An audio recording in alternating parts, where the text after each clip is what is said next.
Hey guys, welcome to my channel. This is BrainNotFound, and in this video we will be covering the topic self-management skills. So let's get started. In this video we will be covering 6 subtopics. They are Stress 101, Stress Management, Working Independently, Self-Awareness, Self-Motivation, and Self-Regulation. Let's get started. Stress 101. Let's start off with stress and its effects. So, life is something which involves a chain of events which can cause fear, unmet expectations, or anxiety.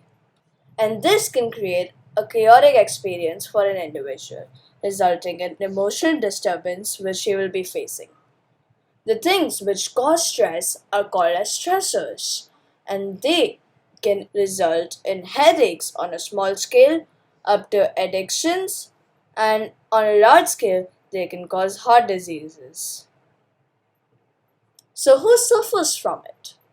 Stress can be viewed as a disease which affects all the age groups, including adolescents, working adults, and the elderly.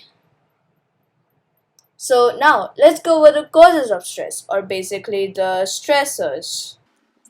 There is threat. So when someone threatens you by saying that they've got your personal information and they'll leak it unless you provide them with money, that's the stressor number one.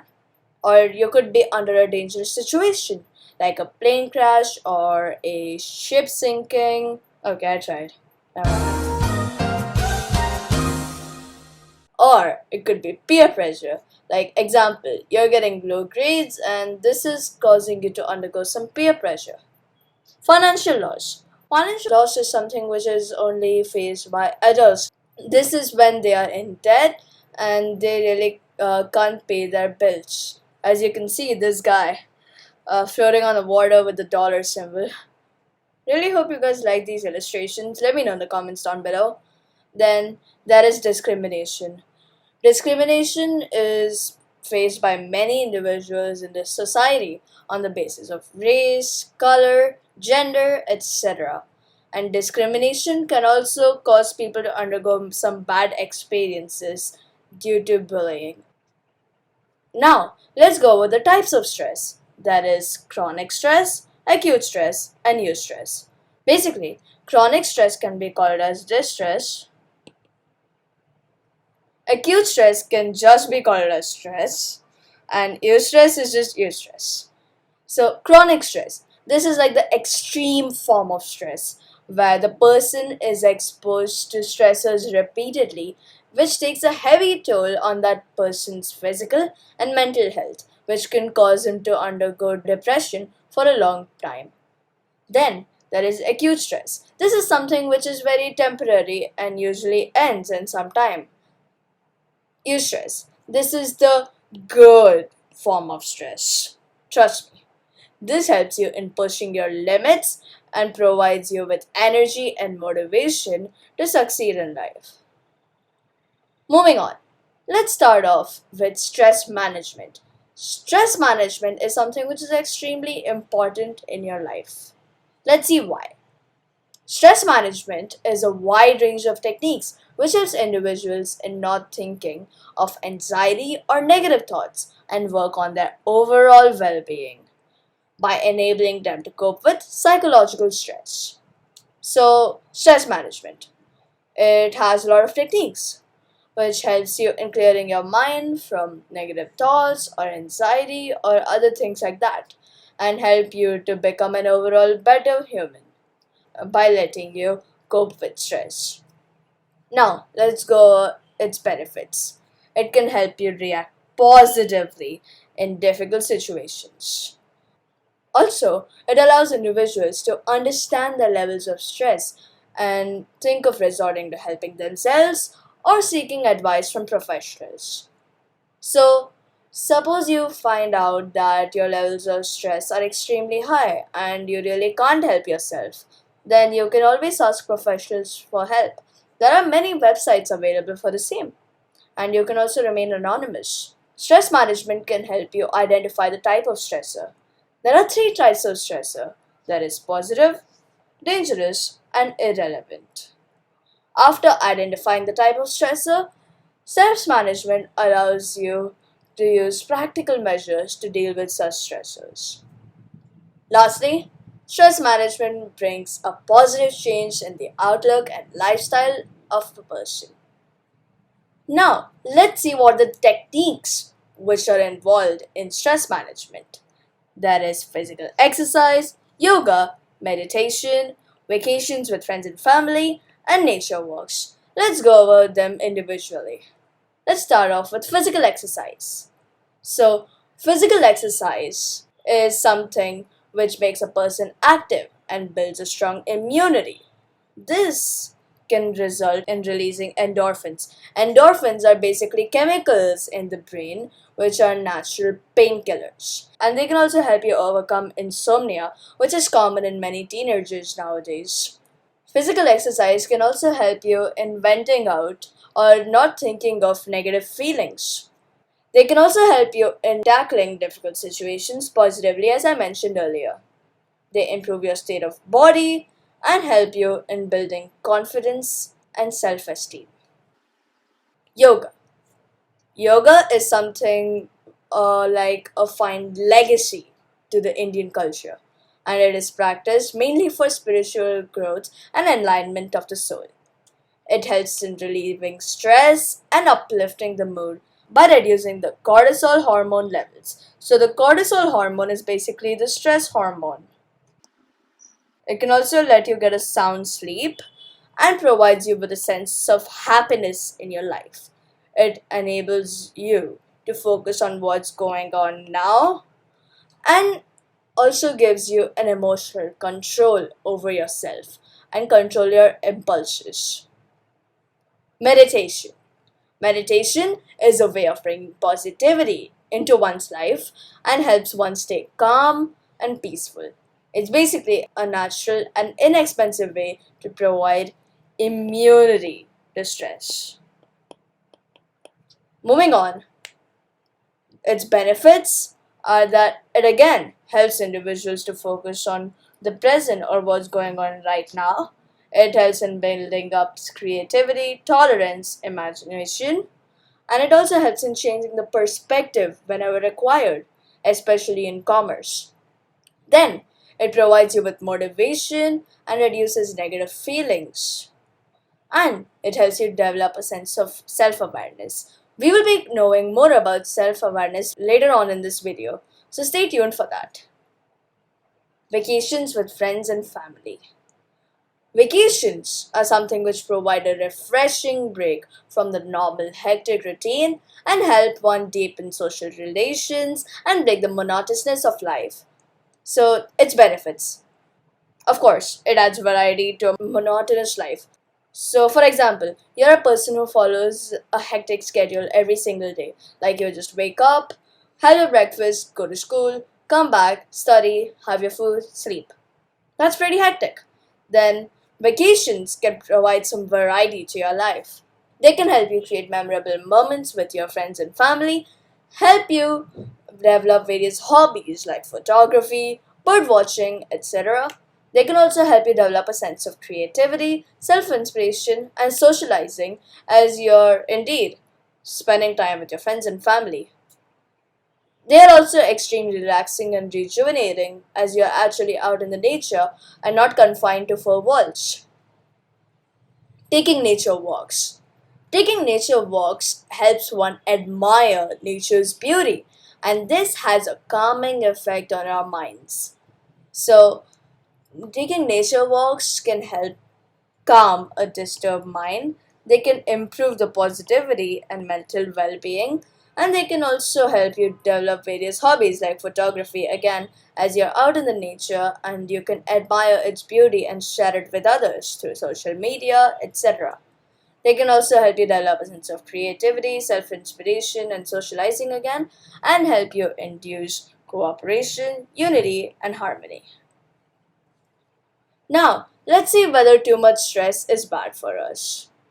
Anything which is too much is bad, no matter what it is. So, let's see the effects of too much stress. A small amount of stress, like eustress, can be beneficial, but too much stress can interfere with our lives by causing health problems on a long run. For example, in a student's life, low grades, hectic schedules, etc., can build up their academic stress. That is why stress management techniques can be practiced by oneself, and in extreme cases, professional help may be sought. So, for example, you're a student like me, and sometimes you get low grades, or you've got extremely hectic schedules and you're tired of your life. This can build up your academic stress. And this is why you must try to follow some stress management techniques in order to relieve yourself, and in extreme cases, you may seek some professional help. Working independently. Working independently is something which is extremely important in today's world. First, let's see who an independent person is. A person who is aware of his feelings, evaluates his behavior, and corrects his mistake is an independent person. He knows what to do and takes the initiative. Also, he takes ownership of his mistakes and works the best of his ability. Now let's summarize this into some simple words. So, independent person. He knows what he can do. Then he evaluates and sees how he can improve. Then, if he makes mistakes, he takes the ownership of it, which also makes him accountable and helps him work at his best to avoid punishment. Now, let's go over the benefits of working independently. Working independently can boost one's self confidence. Taking actions and being prepared to do things without permission or support from others can boost one's self confidence. It can also make the person self reliant. Again, we will be talking about self reliance in the next part of this video, so stay tuned. It makes the person emotionally independent, as it can make the person stronger emotionally without involving any other people. It can also provide easier decision making, as you know that your decisions will only affect you, and therefore it can also help you in saving time. Working independently can also bring out the best in a person, as it gives the freedom to the person to explore his skills and talents. Again, it makes the person accountable, as I mentioned earlier. Skills required to work independently. To work independently, one must have self motivation. Self motivation basically means that he should be able to motivate himself to complete a task, even if he's alone. Organizational skill. One must be able to organize his tasks in a manner which he can actually follow to achieve his objectives at the time which he wants. Multitasking. Multitasking is when one works alone and handles multiple tasks at the same time. Suppose you're working alone and working on, suppose, a company.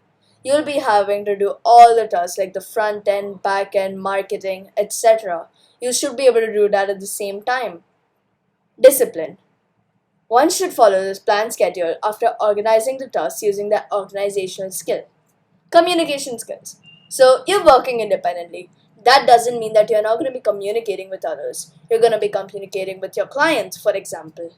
So you should be effective in communicating through calls or emails. Then one should be resourceful, as sometimes you might face certain situations where you don't have the perfect resources to deal with that. Therefore, you should be creative and come up with some solutions to that problem. Earlier, I'd mentioned that I would be talking about self reliance, so let's do that now. Self reliance means that you don't really depend on others and you depend on yourself for the things which you need to do. And to become a self reliant person, you need three basic things in your life: that's self awareness, self motivation, and self regulation. Self awareness is of two types: internal awareness and external awareness. And self motivation is again of two types: intrinsic motivation and extrinsic motivation. Now, let's elaborate on those topics. Self awareness. Self awareness basically means that you're aware of what you're capable of doing.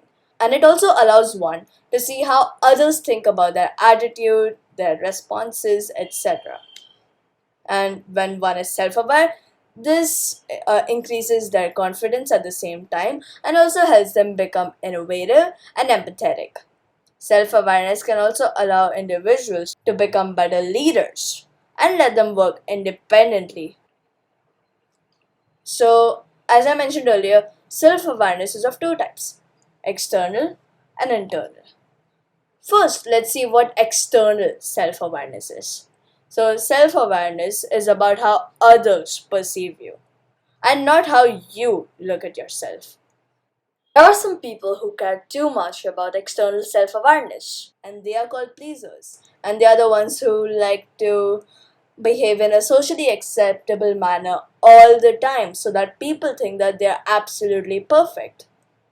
But this can also cause people to become anxious of how others perceive them, as they are just addicted to knowing what others think and not what they think of themselves. This is why internal self awareness comes in. Internal self awareness is how you see your values, your passion, your feelings, etc., and how they impact others.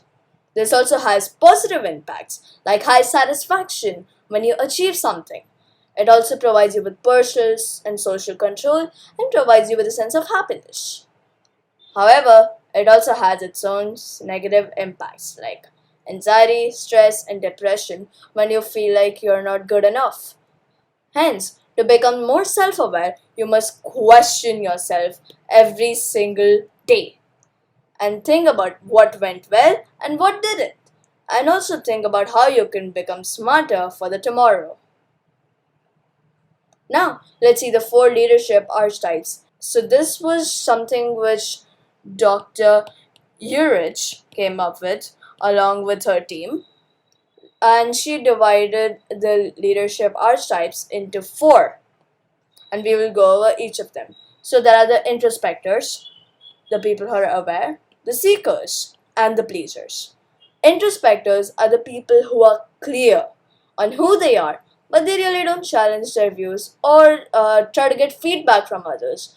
This can result in limiting their success and also result in bad relationships. The people who are aware. They are the ones who are clear on who they are and their desires. They value others' opinions, take notes, and change themselves according to that. Hence, they are great leaders and they realize the true benefits of self awareness. Seekers. They are the ones who don't know who they are, what they stand for, or how their peers see them, and end up being frustrated with their performance all the time. Pleasers. They are the ones who are too focused on what others think of them, don't think about what actually matters to them, and over time, they make choices which they do not enjoy, and the choices are not in service of their own success, achievements, or desires. So, out of these four, as we know, aware is definitely the best type. This is what people should be to become great leaders. Now, let's start with the second key, which is self motivation. Self motivation is something which drives a person to attempt to accomplish tasks and occurs when a person independently uses strategies to keep himself on the track to achieving a goal. I hope you understood what I'm trying to say here. So basically, self motivation is when you motivate yourself because you know that you want something and you use strategies to keep yourself on track and not procrastinate. Now, let's see the elements which keep a person motivated. There are four which are mentioned in the textbook, but in reality, there are many more. So, according to the textbook, there is the personal drive to achieve. So, sometimes motivation isn't enough. You should have a drive, you should have a clear purpose, you should have a clear view of what you want to be, what you desire, and you should be able to meet your expected standards. Then, there is commitment to personal or organizational goals. Like, suppose you're in a team, you're in an organization, then you will be having organizational goals like growing your company, etc. Then you should have the initiative or readiness to act on opportunities. So when the opportunity knocks on your door, you just go for it and don't think twice. Then there's optimism. Optimism is the ability to continue and pursue goals in the face of failures. So this image clearly illustrates what self-motivation is. So as you can see, the flashcard actually says I can't do it, but he's cutting that part so that it just says I can do it. The same also goes with impossible, like people perceives impossible as impossible when they want to be positive. So the two types of motivation, that is intrinsic and extrinsic. The intrinsic motivation is something which comes from within, and this is something which you want to do for your sake, for personal rewards like happiness. And some examples are learning to code just because you want to. You like to learn new things, so you do it. Or you go for a run as it helps you relax. Then there is the extrinsic motivation. It's the complete opposite of the intrinsic motivation. So, extrinsic motivation is when you're driven by the desire to attain some sort of an external award, like good grades, money, or praise. And some examples are again completing work for money, like suppose you're a freelancer, you make presentations or documents for people to get money in return. Or you're a person who just wants to help people to get praise. Or you're just one like me who completes their coursework for good grades, and that's all your life is as of now. Now, let's see the skills involved in self motivation. To become a self motivated person, you must set high goals, but they should be realistic.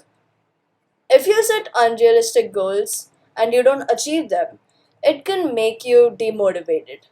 Hence, they should be achievable.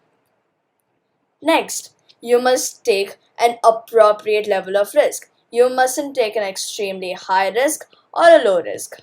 You must take an appropriate one which you know that you can handle. Next, you must constantly look for feedback so that you can improve yourself and be at your best. Also, you should be committed to your goals. Again, you should utilize opportunities when they knock on your door because who knows when they will return. Lastly, you should continue to pursue your goals even if there are setbacks like deaths in your family, etc. Self regulation. This is the last topic of this lesson. Great job, people. You made it this far. So, self regulation is the third key to self reliance. By definition, self regulation is the ability to understand and manage your reaction. And by manage your reaction, I mean managing your impulses to things around you. And this also allows you to calm down after something exciting or upsetting happens. Like, for example, you find out that someone broke you or something. Then you get angry, but you shouldn't do that and instead calm down. Also, this allows you to focus on your task and refocus attention when you start a new task. And as a result, this allows you to get along with everyone else. To develop this, you require self awareness, emotional intelligence, coping with stress, relating to others, and sustaining focus. So, to be a self regulated person, you must be able to cope with stress, be self aware, have emotional intelligence, and control your feelings. You must be able to relate to others and sustain your focus, or basically being able to stay focused for a long time. Now, let's see the importance of self regulation. It basically helps people behave in the socially acceptable ways. Remember when I used this last time? I used this when I was talking about pleasers. But actually, everyone should be behaving in socially acceptable ways whenever possible. And this also endows them with the ability to control impulses, like something bad happens. Then you shouldn't immediately start crying or get angry. Instead, you should stay calm. Also, This helps you in making friends. And if you're a child, it can also help you in expressing emotions in an appropriate manner. It also makes people more independent by enabling them to make the right decisions about their behavior. Lastly, it helps you in managing stress by helping in coping with strong feelings and enabling them to calm down when angry. Like, I just got these cool memes, so I decided to use them. Let me know if you guys like these small additions. Thanks for watching the video, and let me know if you were able to understand all concepts. If you have any doubts, let me know in the comments down below, and I'll be clarifying them within 24 hours. Goodbye for now.